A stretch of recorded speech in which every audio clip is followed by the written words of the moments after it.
So I was about 7. At 7, you came up with hot chocolate straight. Outstanding. Yes, person right there. It sounds like you're influenced by world music. If you are, what world music influences you? What possible world influences does Steve recognize in his own? World music. World music, right? Well, you know, I did a record once. I wanted to do a live record, but I didn't want to just do old songs from my catalog. So I went on this great project where I studied cultural music from around the world.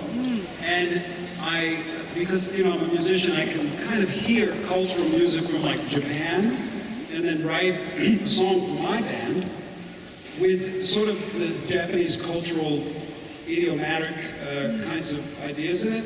But this allowed me to listen to all this music from, oh my goodness, Bulgaria. I was listening to Celtic music, so much. And I actually wrote songs specifically for these countries and then went to the countries and played the song and recorded it. And the name of the record is Alive in an Ultra World.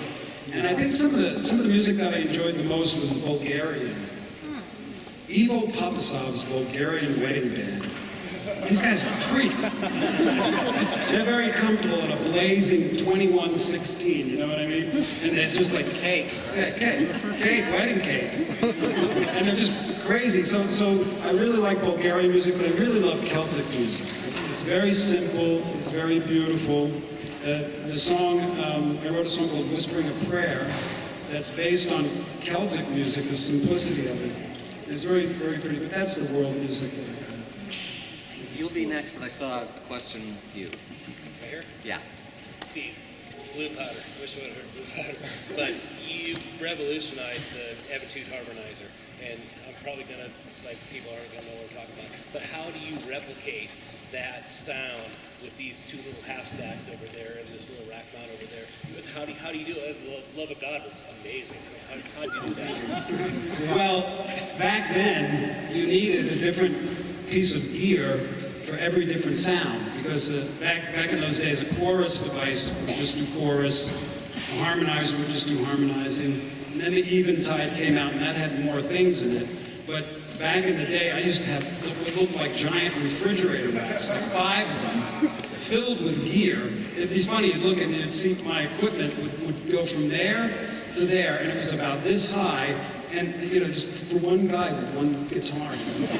But now, can you see my stuff there? You see where Thomas is? You see Thomas's good side? Thomas, give us a little shake, bro. Okay. Thomas, point to the Axe Effects, the fractal. You see that device right there? Yeah. It's as powerful as a space station. You're a space. So that I'm a space station. Thank you. Now, Steve, you did a song called Yayo Gak with Yes. your child. Yes. And he sings a little ditty. What is that? Known much around Yayi, or what does he say? Nobody knows. My son, I have 2 boys. Now they're 22 and 25, but when my 25-year-old was like 3 or 4, for about 2 years, he would say the word Yayo Gak in every permeation you can imagine. And you know, when kids are starting to learn how to speak, it's the funniest thing. So I used to just follow them around a tape recorder. So then I took like 2 years of Yayo Gakdom, you know, and I just cut it up and I made this song, and then I doubled it on the guitar. So he would go Yayo Gak, and I'd go It's really funny. The line you're talking about is, he was so, one day I was recording and he was so cute, I pinched his butt and he turns around and he goes, "Don't touch my hand."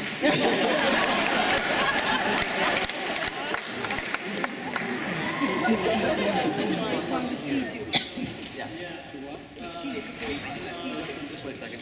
Okay, go ahead. Just listening to the composition on the stage offer how meditations, like the way you look at music and composing. Can you repeat the question?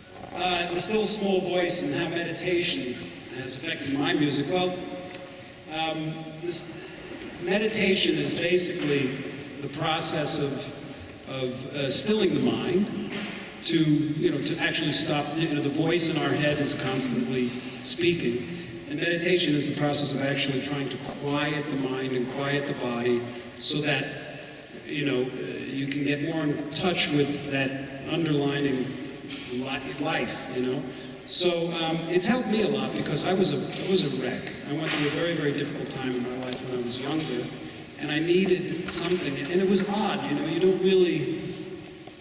don't really know why you can feel certain ways mentally, even when things are going well in your life. I was a young man, 20, 21, and I needed something. And there was this really great bookstore in Hollywood called the Bodhi Tree. And they had every book on spirituality and religions and everything from UFOs to, crazy stuff. And I absorbed myself in it. One of the first books I read was, some people actually believe I'm Venus. But one of the first books I read was Autobiography of a Yogi. And it really opened me up to what meditation was. And it's not this cultish, weird thing. Meditation is just the process of peace. It's peace, just like that, just not thinking, But very soon the mind creeps in. So whenever we're actually focusing on something without just letting ourselves become distracted, that's a form of meditation. And composing, we all do it. Like if your interest is cooking, there's an inspiration that arises in you. It's like it's a feeling of enthusiasm, and it's like, I want to get on it. And you can taste the people who are talented with cooking. Like my wife, she can taste something and tell you all the ingredients. I have a tone-deaf tongue. But then, when you're in that frame of mind where you're being inspired, it's an opening. You're not thinking. That's not thinking. Then the thinking mind comes in and says, okay, I gotta do this. But the moment of inspiration, there's really no thinking. That's in a sense, meditation. And for me, the still small voice, it came to me, and it was, I'm not special in it at all. We all do it. But it was just one of those aha moments, And it was a form of meditation because you just go, I got it. And then I actually got weak in the knees when the idea came because it was overwhelming. And then my mind came in and said, what are you kidding? You're going to stand up there and play one note? The people, they don't want to see you play one note. It was good. It's not, but that was my mind, but my inspiration said, the hell with you, I'm doing it. So that's how it helped. Good note. We were talking, we usually think of intelligent people or the people who can multitask, they're quick-witted, but there's another kind of intelligence which is to be able to focus on one thing for a long time. And that's this kind of focus and intenseness. But it's not an intensity that comes from trying. It comes from simply being in that moment and experiencing that. And that's what I felt. It was good. You may have noticed when he talked about how the orchestra brought out these manifestations of the note that he's playing. You noticed one of the things that I kind of learned as we rehearsed this, the notes that like there was a piccolo at one time that would be the same as him, and I would hold it just so it kind of register for a moment. Oh, there we're unified, and now we're going to divide again. And the bassoon, we're unified again, and now we're going to divide again. I just thought it's brilliant. I love it. Here. You talked about many great composers tonight, and I was wondering if, Steve, if you would tell us about the late and great composer Frank Zappa. Speaking of great composers, let's see what Steve has to say about Frank Zappa. Get comfortable. I could go on forever, but Frank was the most extraordinary man I ever met. I was a fan when I was a kid, and then I was working for him when I was 18. And I was with him for about 6 years, and I started transcribing music. And that was a meditation, But Frank was extraordinary, but to keep it... The thing that I got from Frank was, when Frank got that aha moment, when he was inspired, he just did it. He never waited for anybody. He didn't expect anybody to do it for him. and he never made excuses. He would just go, and you could see the enthusiasm, and then he would just do it. And next thing you know, you're pulled into the stream, and I could talk about Frank forever, but that was the thing, and his independence. He was very present.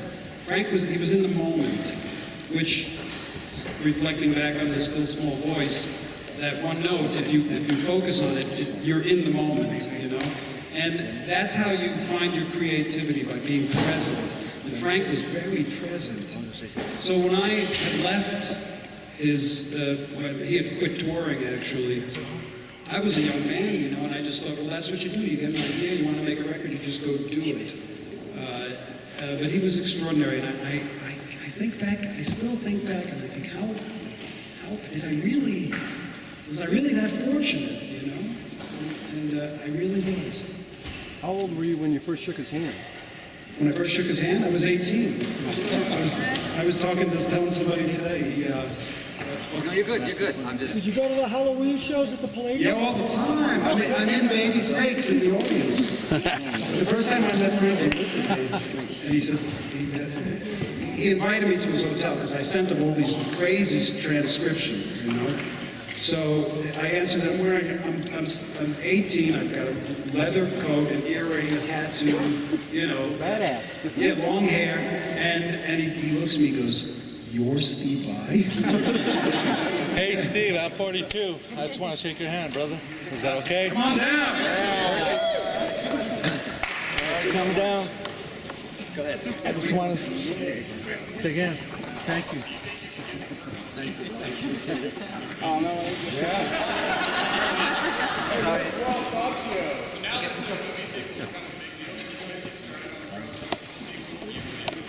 Crossroads sequel where you win. Keep that Ralph Macchio says.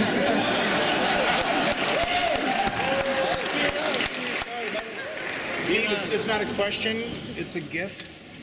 Oh, nice. A little inside joke, if you don't mind. Thank you. You're very welcome. I do all my own guitar stunts. There's that Zappa problem. Thank you. Thank you, Steve. Take out the bottom line when I go to sleep. What do you like the most when you studied with John Satriani? What do I like the most? Yes. Just being with Joe. I mean, he is... Joe Satriani. Joe Satriani. G3. G3. Wonderful experience. I love it. In a minute. But Joe was a mentor, you know, and a very worthy one because he was brilliant. He's cool. He was always cool even when I was a little kid. I was 12 years old when I showed up at his house and took lessons for like 3 years. He was like 4 years older, so, you know, when you're 12, somebody who's 15 that can actually play Led Zeppelin, they're like a god. But he was always great, and I'm so grateful for my relationship with him. He's a constant burning light in my life, as so many others. In the black shirt. Devin Townsend, they found playground, just seeing how that relationship's going. Is there anything? That was crazy. Devin, I put a band together and I needed a singer, and I found this young kid, 18 years old, that could sing amazing. And but I brought him into my band, and so it's either the byway or the highway. It's my band. And poor Devin was kind of trapped, having to do everything I wanted him to do. But he was absolutely out of his mind. I mean, he was crazy. I could never repeat 10 stories of stuff that happened, but I knew there was something in there, but I actually didn't realize the volume of the brilliance that guy that he turned into. He's actually one of my favorite artists. I talked to him, you know, I just did his retinal circus, but he is truly undiscovered genius. That's what Devin is. I believe that. Real quick one. Mr. Vai, how's the beekeeping going? The beekeeping. You want to hear a funny story? This is great. I started keeping bees years ago because we moved into this house and it was vacant for 10 years, and my wife wanted a garden. I wanted to put fruit trees, you know. So I did some research, and I found out that honeybees are a really great way to pollinate. It's a really easy hobby, and I thought that's for me because it's really bizarre. Bizarre. So I'm sorry. Okay, so I got a hive, and it's really great. The bees they're fascinating creatures. It's really easy hobby. They do all the work. And it's very, very popular. It's becoming, in Los Angeles, you can actually go to certain supermarkets and buy beekeeping equipment. But then this thing happened with the colony collapse, and all the bees vanished, and the last hive I had about 2 months ago vanished.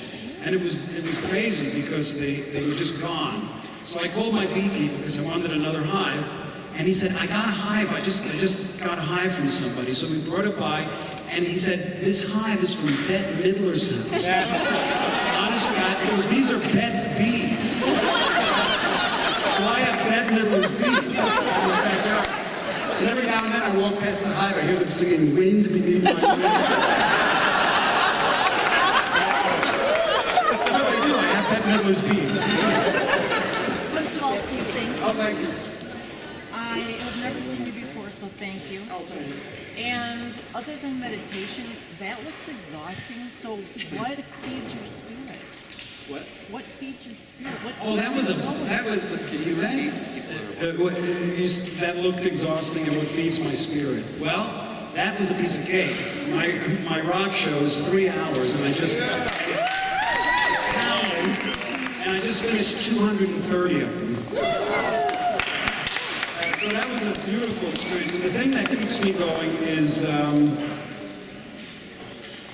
it's just, you know, I think that we all, I don't want to sound, I look at it like this. If you think about what you do, if you think about what anybody does, somehow you're serving people. You know what I mean? Everybody here does something that somehow serves people. We were talking about this last night. And somehow everything that everybody does here serves you, you know?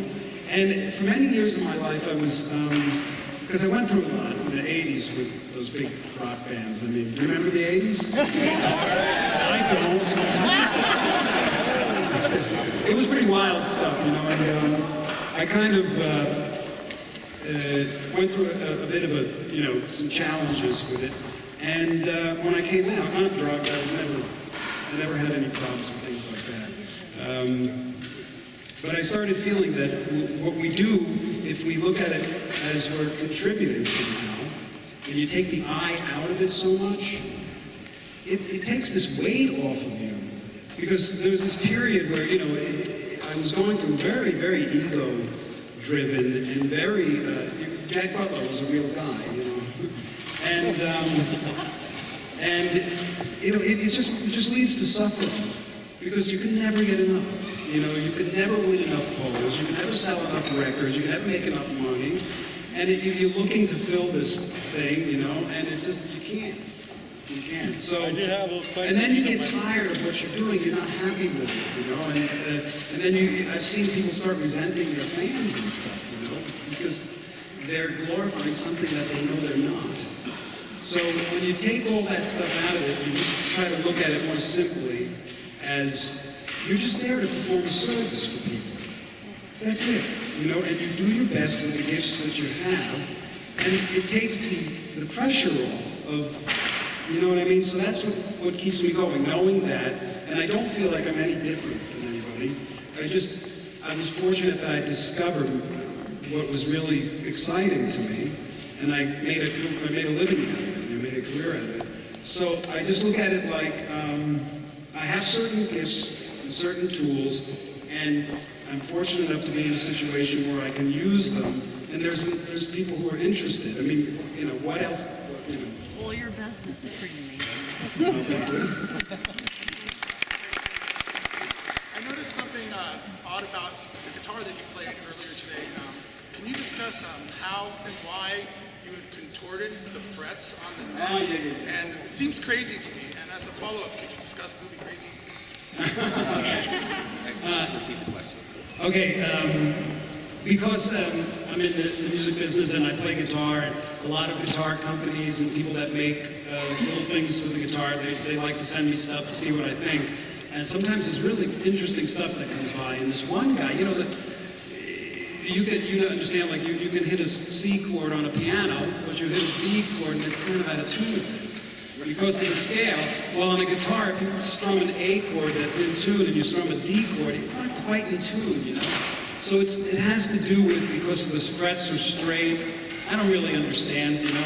But some guy who had a lot of time on his hand figured out that if I just turn this fret a little bit tiny and swiggle this fret a little bit, everything's going to be in tune. And I said, sure, give me that guitar. And sure enough, it's called the True Temperament System. It's really quite astonishing the way you can play different chords around the neck of the guitar that are usually out of tune no matter how much in tune you are, and they sound pretty in tune. And the movie Crazy was a movie that my record company and myself and my partner made based on the life and times of Hank Garland. It's a really wonderful movie. Steve, I just wanted to, many of the people here aren't used to being around you. You are so gracious with your time. You give back to your fans unbelievably. Last night I can't believe people are here.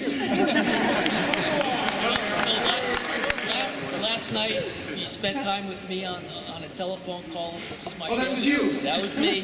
That was woke me up. My question to you is, will you ever record anything with your wife, Pia? She's a graduate of the Berklee School of Music. Will you ever do anything? Will I ever record anything with my wife, Pia? Yeah. Well, no, because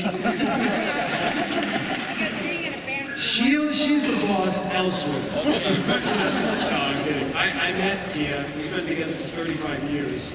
And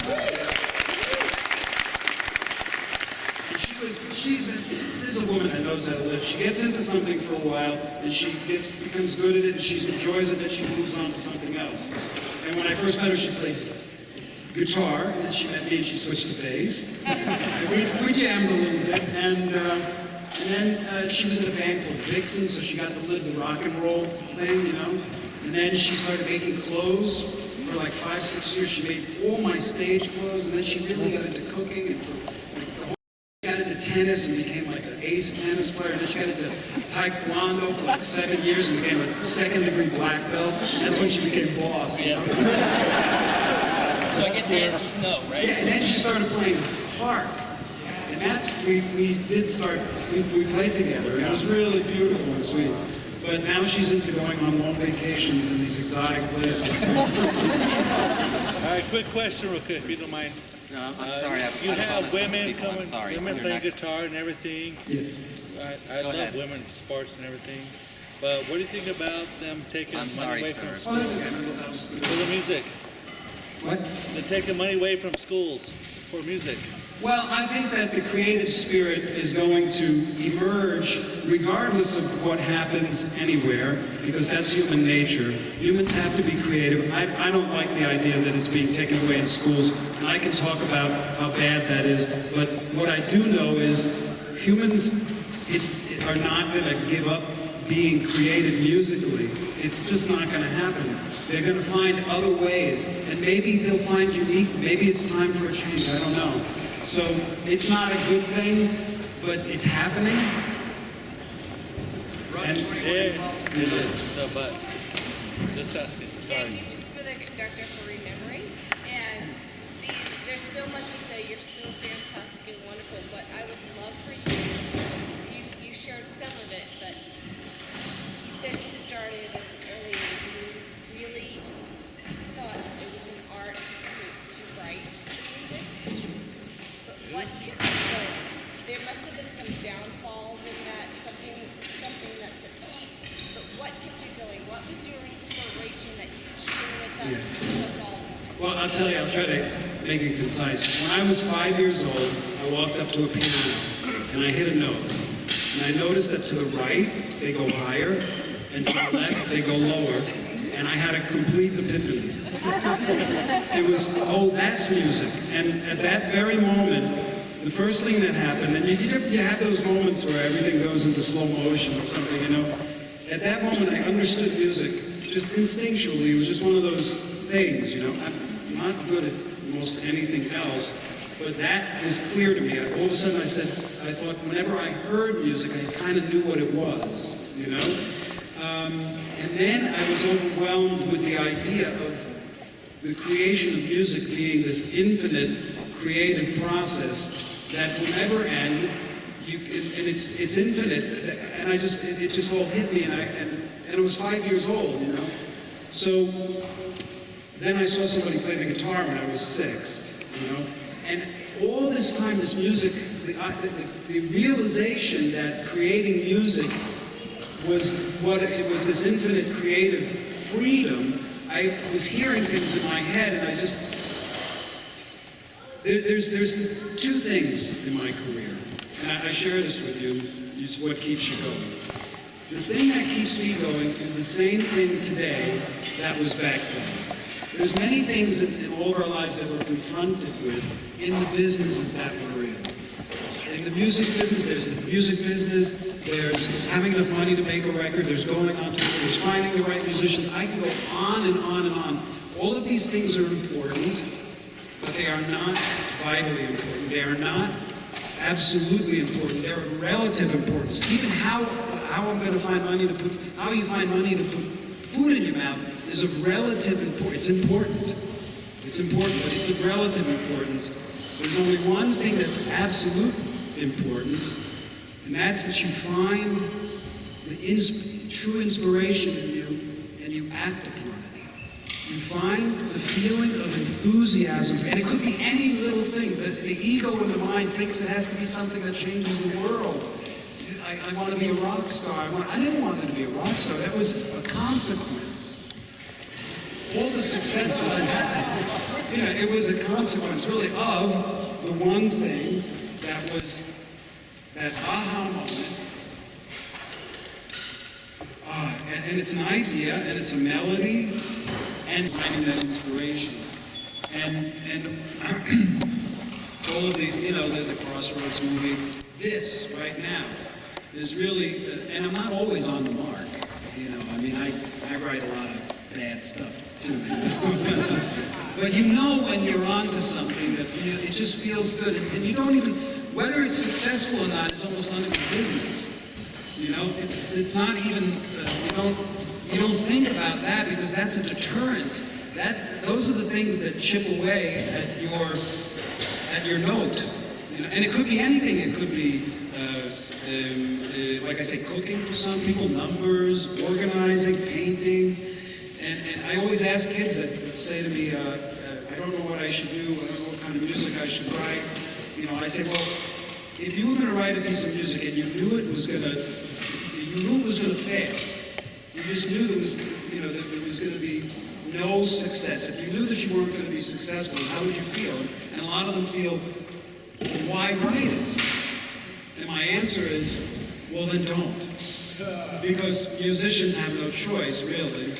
It's almost like it's good. They don't worry about that because now you don't have to worry about it being successful. You can write whatever you want. You can do whatever you like. And then there's this freedom, And I ask you, if you didn't have to have a job, if you had all the money or whatever, what would you do? What would you really like to do? And can you find a way of making a living out of it? Because you'll probably be more happy. So that's what I did. I just never thought of anything else. And I've been really fortunate, but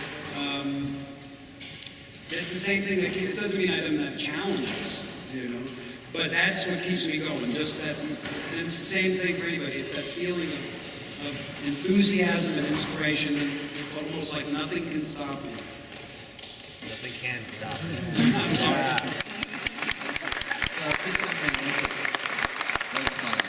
Yes, go ahead.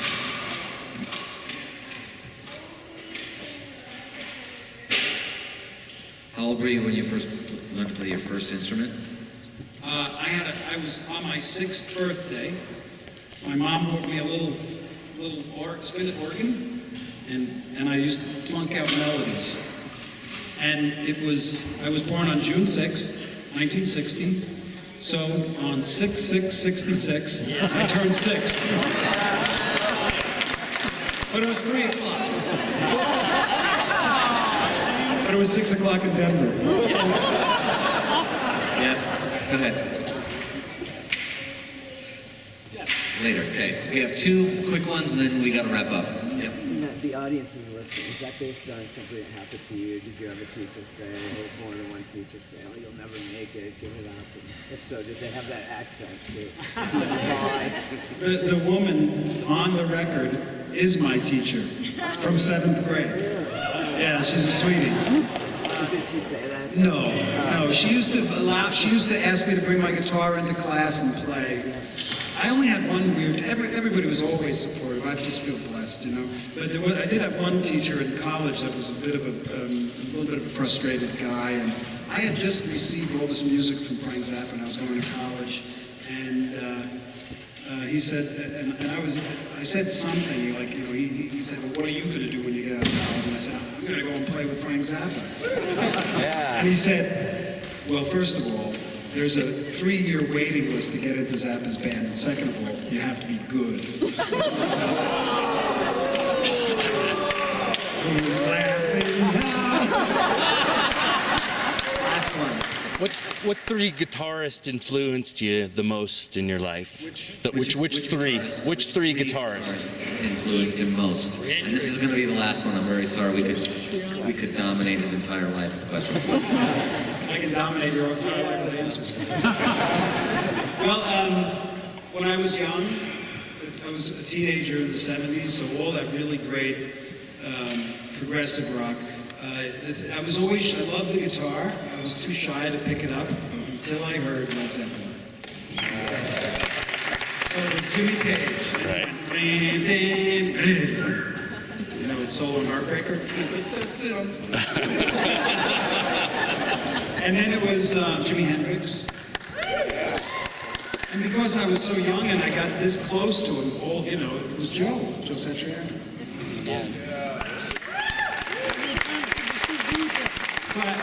I'm so touched that you're all here and you waited around and that you came to the show. Really, thank you. I forgot how much I love this city until I was able to come here this time for 4 days and just really go out and see it and feel it and to feel you guys again and to be invited here by this orchestra and decided to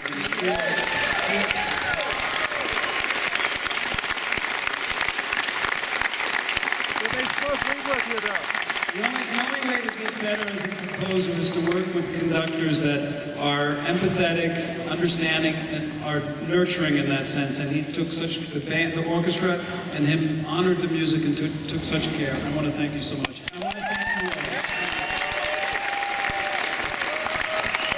Thank you.